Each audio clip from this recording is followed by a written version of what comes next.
Hello my dear student, welcome to my study channel Akshay classes. जितने भी विद्यार्थी 2025 board परीक्षा देने वाले हैं उनके लिए यह वीडियो बिल्कुल खास होने वाली है, क्योंकि मैं इस वीडियो में हिंदी में वो सारा ट्रिक बताऊंगा जिससे आप बिना पढ़े, यदि आज तक आप कुछ भी नहीं पढ़े हैं ना, फिर भी हिंदी में पास हो जाओगे और हिंदी में यकीन मानिए अच्छा से अच्छा स्कोर पर कर पाओगे। ठीक है प्यारे बच्चों, देखिए होगा क्या, आप जब परीक्षा देने जाएंगे आपको एकदम बिल्कुल ऐसा ही हिंदी का पेपर मिलेगा और 801 डीबी ये कोड आप लोगों को जरूर दिखने को मिलेगा और आपको एक दे दी जाएगी खाली कॉपी जिसपे आपको लिख करके आना होगा और एक मिलेगा OMR शीट और उस पर आप लोग OMR शीट लगाएंगे। तो चलिए सबसे पहले हम बात करेंगे कि हिंदी में पास कैसे होना है। हिंदी में पास होने का बेहतरीन उपाय क्या है, कौन सा ऐसा उपाय लगा लें ताकि हिंदी में हम भी पास हो जाए। और हिंदी में केवल प्यारे बच्चों पास ही नहीं होना है, यदि आप इस वीडियो को पूरे अंत तक देख लेते हैं ना तो 70 नंबर में ही एकदम जो है 50 या 55 प्लस नंबर तो स्कोर कर ही जाओगे। ठीक है, करना क्या है, पूरे वीडियो को अंत तक देखना है और एक एक जो बात बता रहा हूं वहीं सेम स्टेप ले जाकर के परीक्षा में फॉलो कर देना है। चलिए हिंदी में पास होने का बेहतरीन उपाय क्या है। ठीक है, सबसे बड़ा संकट बच्चों के ऊपर तब आता है जब वह कहता है कि मैं जरा सा भी नहीं पढ़ा हूं और आप सर 55 प्लस स्कोर कैसे दिलवा दोगे। ठीक है, तो देखिए एक कदम करना क्या है, खंड अ के प्रश्न कैसे रहेंगे। तो खंड अ के प्रश्न प्यारे बच्चों बिल्कुल बहुविकल्पी प्रश्न आएंगे और आप लोग देख पा रहे हैं जिसका उत्तर आपको OMR शीट पर लिखना है। अब MCQ क्वेश्चन को हल करने का तरीका क्या है, बेहतरीन उपाय क्या है, जब आपको आएगा ही नहीं तो करेंगे कैसे। ये बहुत सारे बच्चों का 100% जो है डाउट वाला ये प्रश्न है कि जब हमको आएगा ही नहीं तो हम MCQ करेंगे कैसे। तो प्यारे बच्चों देखिए MCQ में A, B, C और D चार ही ऑप्शन आपको देखने को मिलेंगे। चार ऑप्शन में आपको चयन कैसे करना है, कौन सा विधि अपनाना है कि आपका भी जो ऑप्शन है वो सही आ जाए। तो देखिए पहली विधि और पहला तरीका जो है वह है कि A एवं B, ए एवं बी, यदि किसी ऑप्शन में ए एवं बी दिख जाए प्यारे बच्चों तो ये मानिए को 99% सत्य ही होता है। तो आपको सबसे पहले ए और बी ढूंढना है, यदि कहीं पर भी ऐसा दिख जाता है तो आप उसको ट्रिक कर दीजिएगा। ठीक है, अथवा सी और डी यदि दिख जाए तो आपको सी और डी वाला ऑप्शन लगा देना है। तीसरा तरीका क्या होता है, बहुविकल्पी प्रश्न आप हल करेंगे तो भिन्न भिन्न प्रकार के ऑप्शन बने रहेंगे, इनमें से कोई नहीं, ये वाला भी बहुत सत्य होता है। या तो इनमें से कोई नहीं है तो आप उसको टिक करिए। ठीक है, या कह रहा है चौथा कि इनमें से सभी, यदि कोई कहीं ऑप्शन में दिख रहा है कि इनमें से सभी विकल्प जो है सही है तो ये वाला भी सही होता है, ऐसे आपको तुक्का लगाना है। या कोई अलग विकल्प दिख जाए, अलग विकल्प दिखने का मतलब है प्यारे बच्चों जैसे कि 19 है, ये 32 है, 1936 है, 19 जो है 42 है और इसमें से एक अलग विकल्प दे रखा है। अलग विकल्प क्या दे रखा है, जैसे कि अब सीधे सीधे बहुत ज्यादा गैप दे करके लिख दिया है 1902, तो आपको ध्यान देना है कि इनमें से कहीं ना कहीं बहुत आसपास दिया है लेकिन ये इनमें से सबसे क्या है, अलग दिख रहा है। ठीक है, तो आपको यदि अलग विकल्प दिख जाए तो आप अलग विकल्प लगाइएगा। ऐसे करके आपको हिंदी में MCQ लगाना है। अथवा यदि ये सारे विकल्प फेल हो जाते हैं तो आपको क्या करना है, तो कहीं 5 जो है ए लगातार दे दीजिए। ए 5 यदि दे देते हैं तो कोई ना कोई, मान लीजिए पहला गलत हो गया, दूसरा सही हो गया, तीसरा गलत हो गया, फिर कोई सही हो गया, फिर गलत हो गया, तो आपको 2 जो है ऐसे करके सत्य हो जाएंगे।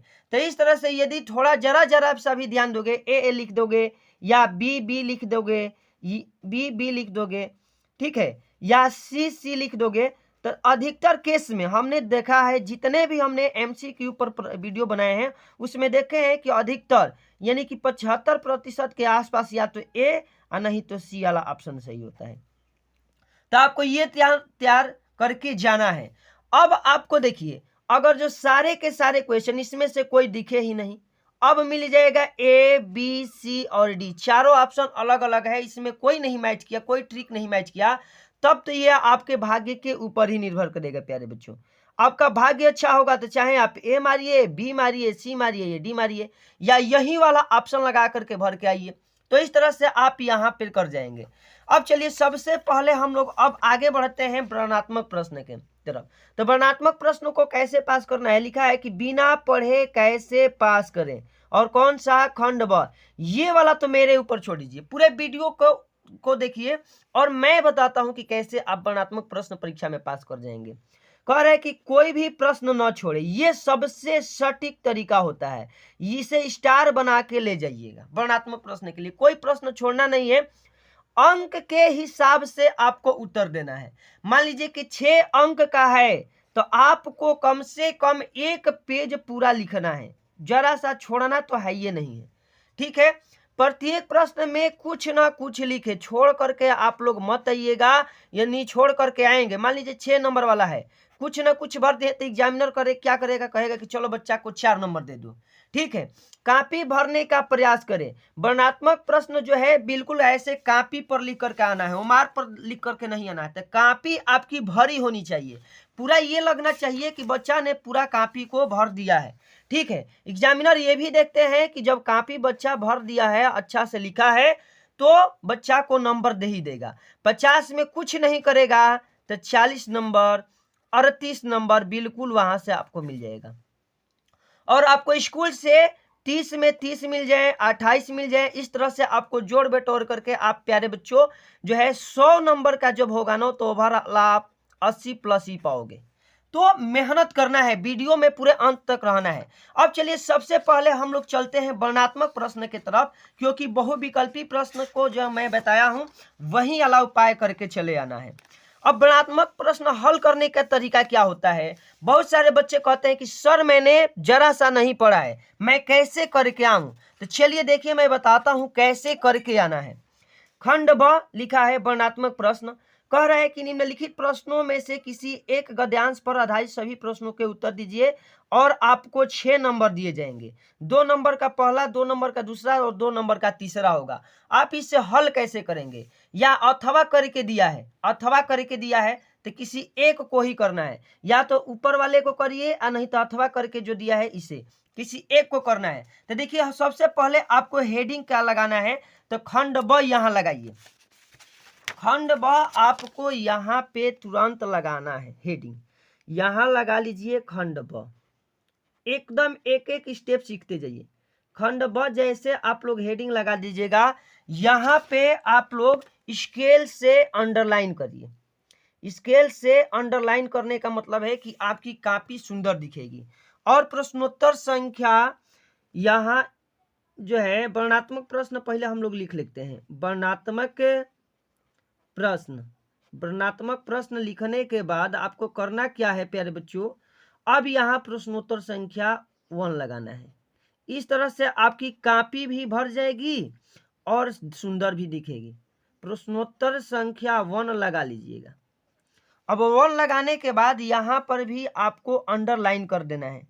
देख रहे हैं ना, ऐसे ही आपके करके 3 जो है लाइन ऊपर से भरा हुआ दिखने लगा। एक आप उपाय करके आइएगा, ये वाला आप टॉपर वाला विधि अपनाइए। यहाँ हर पेज पे रोल नंबर आपको भर के आना है, ठीक है प्यारे बच्चों। अब आगे करना क्या है, अब वर्णनात्मक प्रश्न तो आ गया, अब आपको लिखने नहीं आ रहा है, आप करेंगे क्या, तो सबसे पहले हम इसको पढ़ते हैं। अश्वारोही पास आया, ममता ने रुक करके कहा, यहीं से दिख गया पाठ का नाम। ममता ने रुक करके कहा, मैं नहीं जानती कि वह शांसा था या साधारण मुंगल, पर एक दिन इसी झोपड़ी के नीचे वह रहा। मैंने सुना था कि वह मेरा घर बनवाने की आज्ञा दे चुका था। मैं आजीवन अपनी झोपड़ी के खोदे जाने के डर से भयभीत रही। ठीक है, अब इतना सब पढ़ लेंगे। पढ़ने के बाद आपको लोग करिएगा क्या, सबसे पहले जो कर रहे हैं ना उसका संकेतांक लगाइए। अश्वारोही। यहाँ आपका प्यारे बच्चों हो जाएगा संकेत। क्या हो जाएगा? संकेत। और संकेत में क्या लेना है? तो संकेत में आप लोग लिख दीजिएगा अश्वारोही। ठीक है, अश्वारोही। और डाट डाट आपको दे देना है। डाट डाट देने का मतलब है कि आपने यहां से लेकर के यहां तक वाला गद्यांश का आंसर दिया है। कहाँ है? तो मैं गृह में जाती हूँ, यहां लिख देगा गृह में जाती हूँ, गृह में जाती हूँ। ठीक है प्यारे बच्चों, इतना हो जाएगा। अब इसका आपको लिखना है, सबसे पहले कह रहा है कि उपयुक्त गद्यांश का संदर्भ लिखिए। आपको करना क्या है प्यारे बच्चों? तो आपको यहाँ बिल्कुल हेडिंग लगा लेना है संदर्भ, और संदर्भ में लिखिएगा गद्यांश है ना, पहला वाला का आंसर दे रहे हैं। संदर्भ लिखने के बाद आप लोगों लिखिएगा कि प्रस्तुत गद्यांश, यहाँ एकदम वही लाइन याद करके जाइए। प्रस्तुत गद्यांश यह हमारी, ठीक है, यह हमारी पाठ्य पुस्तक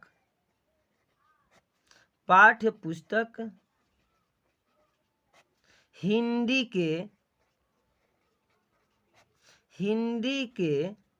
ठीक है गद्य खंड, देखिए गद्यांश है तो गद्य खंड लगाना है, पद्यांश है तो पद्य खंड लगाना है। ये एक तरीका होता है। गद्य खंड में संकलित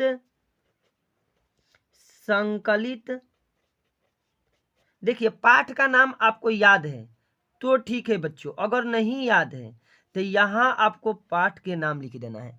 इस पाठ में से लिया गया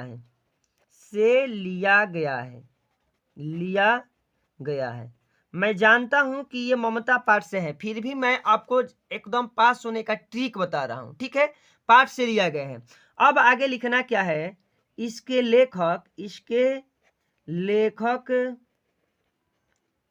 लेखक अब लेखक का नाम आपको यहां लिख देना है। ठीक है, और रेड ये जो है नीले पेन से ही लिखिएगा, इसको हाईलाइट करके नहीं लिखना है जब आपको नहीं आता है। यदि आता है तो हाईलाइट कर दीजिएगा। इसके लेखक ये हैं। ठीक है, इस तरह से आप लोग लिख दीजिएगा तो ये आपका संदर्भ हो जाएगा। कुछ भी लिख दीजिए, जैसे मान लीजिए कि यहाँ ममता भर दीजिए, यहाँ जयशंकर प्रसाद भर दीजिए, कोई दिक्कत नहीं, आपको जो है यहाँ से पूरा नंबर मिल जाएगा। अब 2 नंबर है, गद्यांश कह रहा है कि रेखांकित अंश की व्याख्या कीजिए। गद्यांश के रेखांकित अंश की व्याख्या कीजिए। आपको इसे करना कैसे है प्यारे बच्चों, मैं बता दे रहा हूँ। जरा सा वीडियो लंबी होगी लेकिन कोई बात नहीं, पूरा हम बताऊंगा एक एक तरीका। अब देखिए यहाँ करिएगा क्या, लिखिएगा 2 नंबर, यहाँ रेखांकित अंश की व्याख्या, यहाँ हेडिंग बन जाएगा रेखांकित अंश की व्याख्या, रेखांकित अंश की व्याख्या। अब रेखांकित अंश की व्याख्या में करना क्या है, एक बात आप लोग याद कर दीजिए। एक जो है तरीका होता है, सबसे बढ़िया तरीका रेखांकित अंश का व्याख्या करने का, कि कुछ नहीं आता है ना आपको, एक बात लिखिए यहाँ, लेखक का कहना है, अपने मन से नहीं, यहाँ ये शब्द हो जाएगा, याद करके जाइए। लेखक का कहना है कि, लेखक का कहना है कि, अब आप लोग देखिए कहाँ से दिया है, यहाँ से है ना, यहाँ से। अब इसी बात को आपको हूबहू डायरेक्ट उतार दीजिएगा, जरा सा लाइन जो है भर जाएगी। मैं आजीवन अपनी झोपड़ी खो दे जाने की डर से, लिखिएगा कि मैं आजीवन अपनी झोपड़ी, और वही जो है वही वाला बात जो है बिल्कुल उतार दीजिएगा यहाँ तक। ठीक है, अब यहाँ हम लोग डैश डैश दे देते हैं, आप लोग उतारिएगा। आप लोग परीक्षा में क्या कर दीजिएगा कि ऐसे करके, अब देखिए इसको जानबूझ करके हम लोग कितने लाइन लिख देंगे, तो जानबूझ करके हम लोग इसको कम से कम 4-5 लाइन यहाँ पे लिख देंगे और यहाँ पे दे देंगे खड़ी पे। तो इस तरह से आपका हो जाएगा रेखांकित अंश की व्याख्या। अब आएगा 3 नंबर कि ममता के आजीवन भयभीत रहने का क्या कारण था। तो यहाँ लिख देंगे डर, डर है ना, लिख दीजिएगा यही कि ममता सोच रही थी, ममता अपनी झोपड़ी खोने के डर से भयभीत रही। आराम से हो जाएगा आंसर। अब 3 नंबर में लिख करके यहाँ हेडिंग बनाइएगा 3 नंबर और लिख दीजिएगा, 2 लाइन लिख दीजिएगा, आंसर आपका हो जाएगा। जैसे ममता अपने झोपड़ी को खो जाने से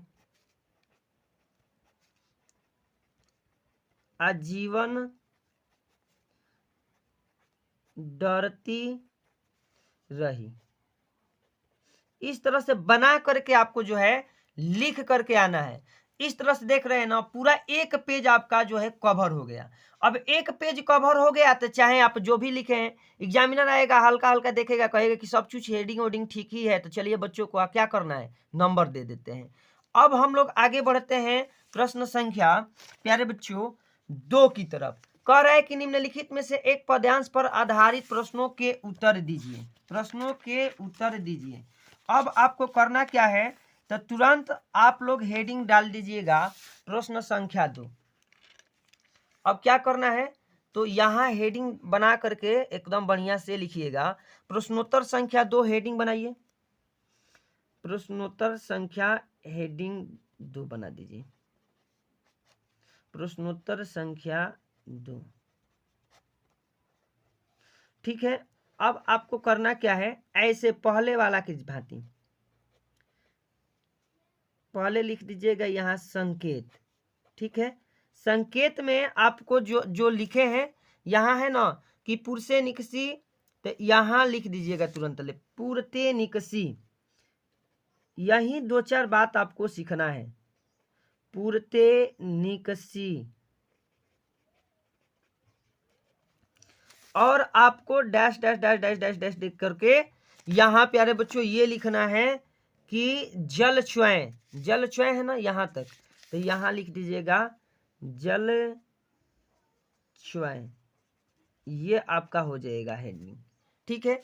अब संदर्भ उसी तरह से लिखना है, इसका पहला लिखेंगे संदर्भ,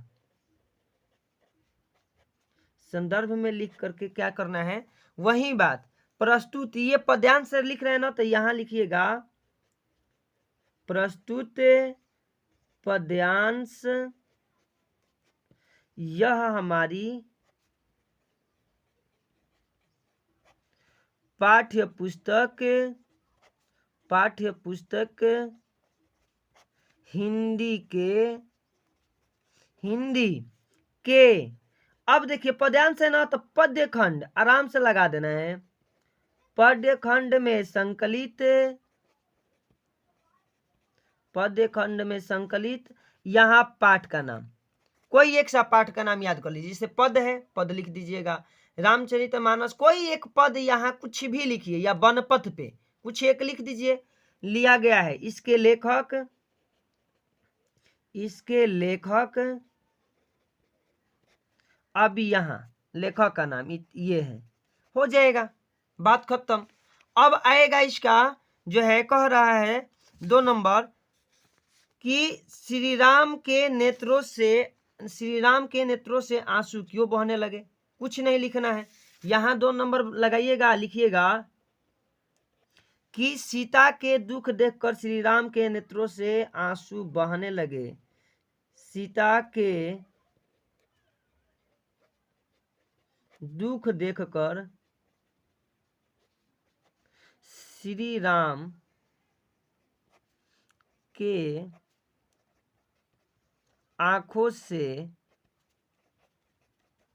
आंसू बहने लगे, आंसू बहने लगे। इसको आगे बढ़ाना है तो इसमें क्या कर देना है, जोड़ देना है, क्योंकि श्री राम सोच रहे थे कि जो महलों में रहने वाली रानी की तरह हैं वो वन में कैसी रहेंगी, बस हो जाएगा। अब कह रहे हैं ना कि रेखांकित अंश पर्णकुटी करिहोकित है, यहाँ है ना पर्णकुटी करिहोकित में है, में कौन सा अलंकार है, यहाँ 2 नंबर, यहाँ 2 नंबर, यहाँ 2 नंबर कैसे लगाना है। आपको कोई सा अलंकार याद है, कोई ये न सोचिए कि वो सही है गलत है क्या है कैसा है, तुरंत आपको यहाँ एक अलंकार का नाम लिख लीजिएगा। मान लीजिए कि ये गलत ही है या सही है, गलत है तो गलत है, सही है तो सही है, छोड़ के नहीं आना है। और एग्जामिनर देखेगा कि बच्चा ने कोई अलंकार लिखा है तो ठीक है, चलिए आप ये गलत भी हो जाएगा ना तो इसके आधार पर आपको 6 नंबर में कुछ ना कुछ नंबर दे देगा। तो इस तरह से हम लोग 2 वाला कर लेंगे। अब हम लोग आगे बढ़ते हैं प्यारे बच्चों। तो आगे हम लोग जैसे ही बढ़ेंगे प्रश्न संख्या आएगा हमारे सामने 3, और 3 में प्रश्न संख्या क्या है, 3 प्रश्न संख्या आपको देख लीजिए। प्रश्न संख्या 3 है कि दिए गए गद्यांश में से किसी एक का संदर्भ सहित हिंदी में अनुवाद कीजिए। ठीक है, या अथवा करके भी दिया है, अथवा करके दिया है। आपको इसे पास कैसे करना है, संस्कृत वाले खंड को कैसे पास करना है, तो देखिए प्रश्नोत्तर संख्या 3 हेडिंग लगाइए और आराम से लिखिएगा। प्रश्नोत्तर संख्या 3 एक एक स्टेप समझिए, पास होने का ये रामबाण उपाय है। अब इससे अच्छा कोई उपाय है नहीं, ठीक ना। प्रश्नोत्तर संख्या 3 लग गया, कॉपी ये सज गई, और कॉपी जैसे ही सज गई हम तुरंत आ जाइएगा संकेत पर। संकेत में आराम से लिख देना है, यहाँ जो है ऐसा नगरी और भाषायो कारितः, ये आपका संकेत हो जाएगा। ऐसा नगरी dot dot dot dot dot हो गया। उसके बाद हो जाएगा प्यारे बच्चों भाषायो कारितः, ये संकेत आपका बन गया। अब जैसे ही संकेत बनाना, अब यहां लिखिए संदर्भ। यहां क्या करना है, संदर्भ व्याख्या करना है तो संदर्भ लिखिएगा। अब लिखिए प्रस्तुत गद्यांश हमारी पाठ्य पुस्तक हिंदी के संस्कृत खंड से, ये याद कर जाना है। प्रस्तुत गद्यांश, देखिए तीनों का ऐसे ही हुआ ना, हमारी पाठ्य पुस्तक हिंदी के, यहां जरा सा चेंज करना है, हिंदी के संस्कृत खंड के पाठ का नाम यहां भरिए, पाठ से उद्धृत है, बस हो गया। ठीक है, अब इतना लिखने के बाद आपको हिंदी अनुवाद करना होता है। अब हिंदी अनुवाद कैसे करिएगा, हिंदी अनुवाद हेडिंग लगाइए, हिंदी अनुवाद। और हिंदी अनुवाद में नहीं आ रहा है ना, हिंदी अनुवाद में इसका नहीं आ रहा है, इसमें हिंदी कहीं ना कहीं है। तो मान लीजिए कि अब यहीं कहीं न कहीं है, तो आपको आराम से यहीं से उठा लेना है। जैसे लिखा है कि राजा और कैंगले, यहाँ से उठाइए और यहाँ तक चपका दीजिए। अंदाज है ना कि वहाँ 3 लाइन का देना है, यहीं 3 लाइन आराम से उतार देना है। शुरुआत में क्या करेगा कि ऐसा नगरी भारतीय संस्कृति, तो आराम से उतार दीजिएगा कि यह नगरी भारतीय संस्कृत, बस हो गया। भारतीय संस्कृत करने के बाद अब करना क्या है, 3-4 लाइन जो है हिंदी में आपको लिख देना है। और कहाँ से लिखिएगा, नहीं आ रहा है ना, कोई एक यहीं जो हिंदी वाला पद्यांश दिया है यहीं वाला ले जाकर वहाँ छाप दीजिए। 3-4 लाइन जब आप छाप देंगे तो कोई दिक्कत ही नहीं होगा। ठीक है, और छाप करके लास्ट में यहाँ वाला जो है अनुवाद फारसी भाषा करो, तो फारसी भाषा में किया, हो गया। यहाँ फारसी भाषा में किया, हो गया। इतना प्यारे बच्चों लिख दोगे ना तो बिल्कुल आपका ये नंबर नहीं कटेगा। ठीक है, अब 4 नंबर है, कह रहा है कि नीचे दिए गए पद्यांश में से किसी एक पद्यांश का संदर्भ सहित हिंदी में अनुवाद कीजिए। आपको कुछ करना नहीं है, बिल्कुल वही वाला ट्रिक लगाना है। कौन सा, यही वाला। आपको प्रश्नोत्तर संख्या 4 हेडिंग लगाना है, यहाँ प्रश्नोत्तर संख्या 4 हेडिंग लगाइए और एकदम सेम उपरोक्त वही वाला लिख दीजिएगा। संकेत लिखिए। संकेत लिखने के बाद आपको करना क्या है संकेत जैसे ही हो जाता है ना, संकेत जब हो जाएगा तो आप लिख रहे हैं ना सर्वे भवन्तु सुखिनः, तो यहाँ हो जाएगा सर्वे और डा डा डा डा डा डा डे करके। अब प्यारे बच्चों दिया क्या है, दुख भाग भवेत, दुख भाग भवेत, यहाँ आपको हेडिंग लगा देना है दुख भाग भवेत, दुख भाग भवेत, यहाँ तक ये हो जाएगा, संकेत हो जाएगा। अब कह रहा है कि संदर्भ सहित, संदर्भ लगाइए। संदर्भ लगाने का तरीका क्या होता है आपको मैं बता देता हूँ। संदर्भ आराम से यहाँ पे लग जाएगा प्यारे बच्चे, ये हो जाएगा संदर्भ,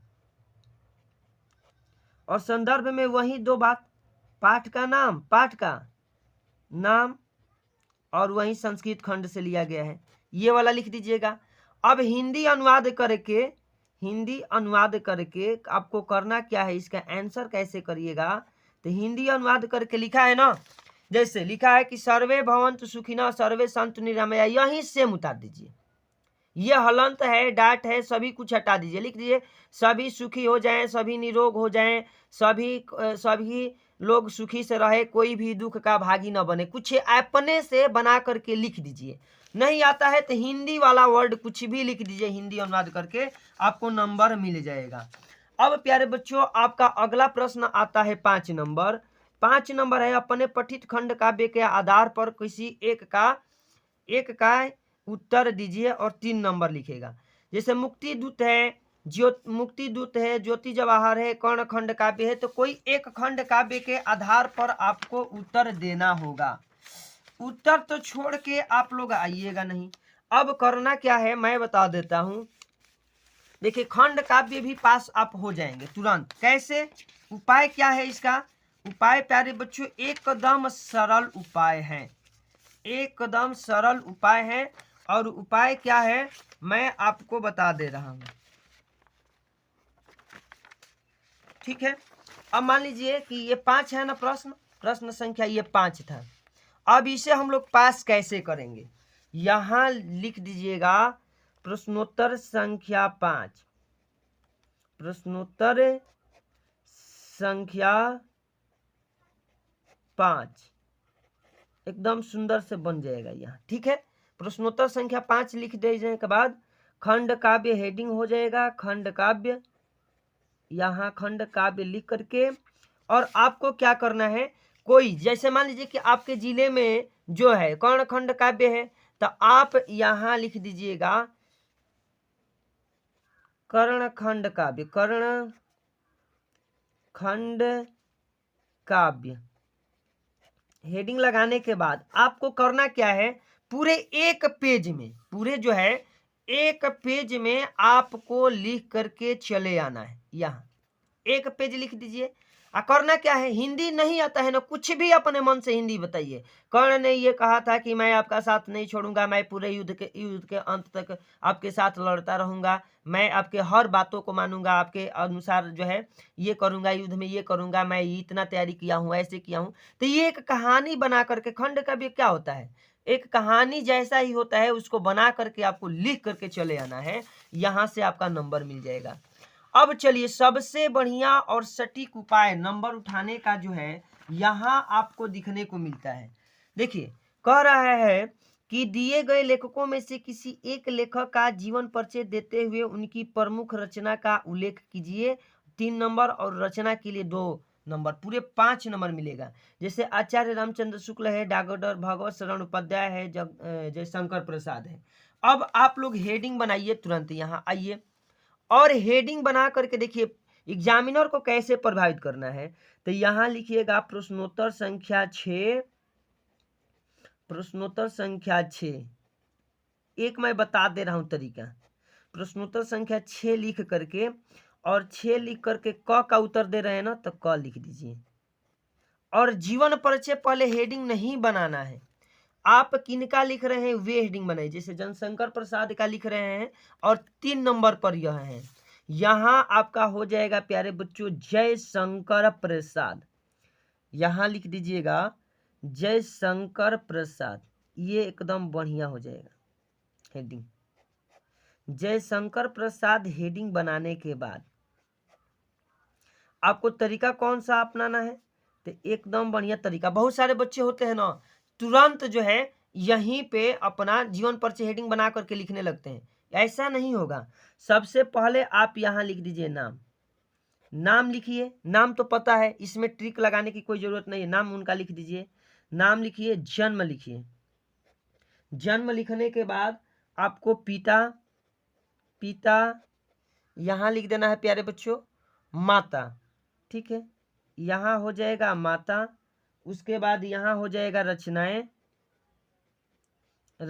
हो जाएगा, और यहाँ हो जाएगा मृत्यु। ठीक है, एक बात ये याद रखना है।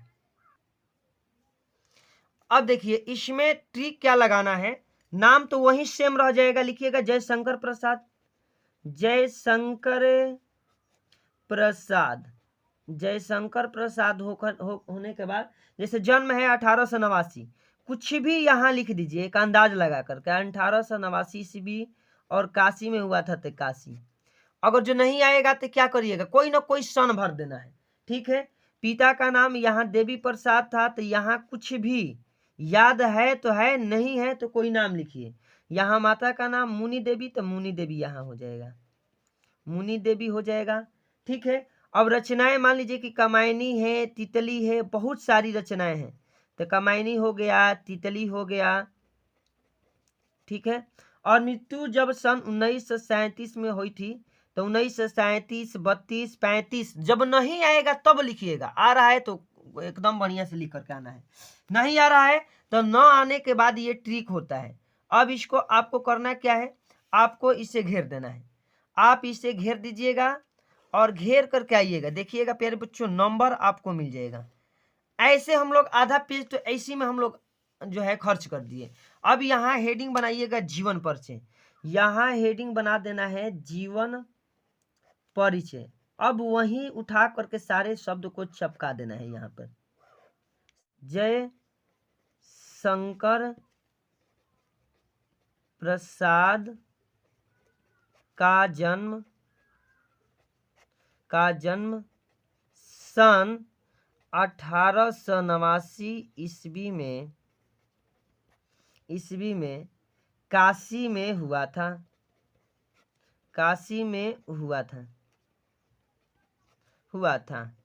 यही बात जोड़ करके आपको पूरे जो है पेज को क्या कर देना है प्यारे बच्चों, पूरे पेज को भर देना है।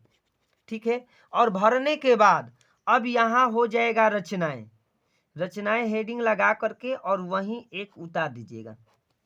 जैसे कामायनी है, तितली है, तो यहाँ हो जाएगा मान लीजिए कि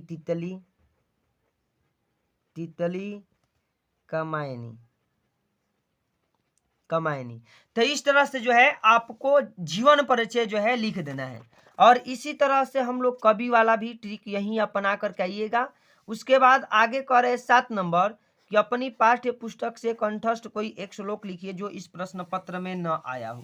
तो आपको श्लोक याद है नहीं, और याद नहीं है प्यारे बच्चों, आपको करना क्या है, आप वही वाला श्लोक जो पीछे दिया गया है वही वाला श्लोक उठा करके लिख दीजिए। यहाँ हेडिंग बनाइए प्रश्नोत्तर संख्या 7। ठीक है, और पीछे का जो श्लोक दिया है 2 लाइन में उठा करके लिख दीजिए। यहाँ एक लाइन यहाँ 2 लाइन लिखिएगा श्लोक में, पूरे आपका 2 नंबर मिल जाएगा। उठा करके कोई संस्कृत वाला जो है उठा करके लिख दीजिएगा। श्लोक नहीं, वो वाला नहीं लिखना है, तो आपको ये जहाँ दिया है ये वाला पद्यांश वाला, यही 2 लाइन मंगल युवराज दाराग्रत्य, यहाँ से यत तेन उपनिषदाम, यहाँ दिया है उपतेन उपनिषदाम, वही ट्रिक लगा करके यहाँ भर देना है।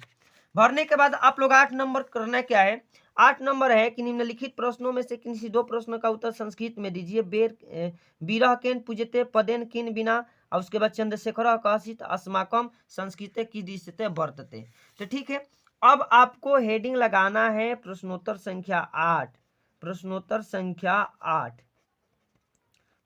संख्या 8 हेडिंग लगा करके, और सेम प्रश्न जो है अब यह कह रहा है कि बीरह केन पूज्यते, तो आराम से लिखिएगा कि बीरह बीरेण पूज्यते नहीं आ रहा है, तो बीरह बीरेण पूज्यते नहीं आ रहा है, तो कुछ भी यहाँ लिख दीजिए और लिख करके खड़ी पाई हो गया आंसर। 2 नंबर है कि चंद्रशेखर कह आसीत, तो चंद्रशेखर देशभक्त आसीत, कुछ नहीं लिखना है तो आराम से लिख दीजिए वहीं, चंद्रशेखर देशभक्त आसीत, चंद्रशेखर देशभक्त आसीत। ठीक है प्यारे बच्चों, अब हो जाएगा। आगे कुछ जोड़ जाड़ करके लिख दीजिएगा। अब कह रहा है कि निम्नलिखित में से किसी एक विषय पर, निम्नलिखित में से किसी एक विषय पर निबंध लिखिए और पूरे 9 नंबर लीजिए। देश प्रेम हो गया, आतंकवाद हो गया, प्रदूषण और मानव जीवन हो गया, आजादी का अमृत महोत्सव हो गया। तो निबंध में आपको सबसे सटीक तरीका मैं बता दे रहा हूं प्यारे बच्चों निबंध लिखने का। निबंध में आपको कुछ करना नहीं है, आप सबसे पहले हेडिंग लगाइए प्रश्नोत्तर संख्या 9 और एक एक ट्रिक समझिए। प्रश्नोत्तर संख्या 9 सबसे इंपॉर्टेंट जो इसमें हेडिंग होता है वो होता है प्रस्तावना। प्रस्तावना, और प्रस्तावना में आप क्या करिएगा, मान लीजिए कि आपने प्रदूषण और मानव जीवन पर लिख रहे हैं तो आपको हेडिंग लगा देना था यहाँ प्रदूषण और मानव जीवन, और प्रस्तावना में सबसे पहले जो जिस टॉपिक पर चर्चा करना है वही वाला टॉपिक यहाँ पे लिखना होता है।